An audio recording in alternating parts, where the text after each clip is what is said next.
সমুদ্র তো অনেক দেখেছো, এরকম ঘরের মধ্যে সমুদ্র কি কখনো দেখেছো?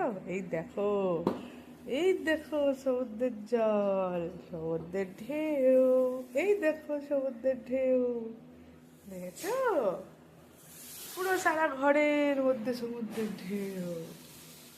আবার দেখো, ওটা দীঘার ঢেউ, এটা হলো পুরীর ঢেউ।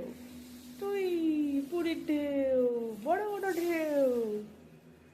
এরকম ঢেউ দেখতে হলে তো আমাদের বাড়ি আসতে হবে।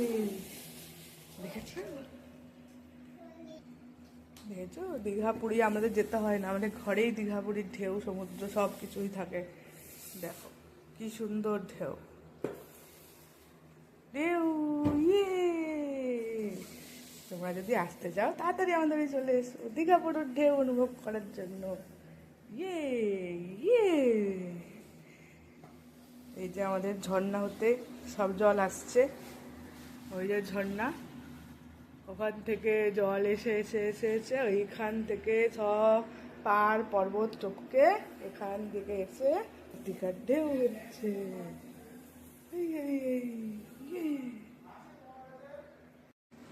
সমুদ্রের উৎসস্থল, এখান থেকে বেয়ে বেয়ে বেয়ে বেয়ে বেয়ে বেয়ে এসে এখানে জল এসে সব জমা হয়ে দীঘা পুরী তৈরি হচ্ছে। এই দেখো দীঘার ঢেউ, পুরীর ঢেউ, এই দেখো, এই দেখো দীঘা পুরীর ঢেউ, দেখছো?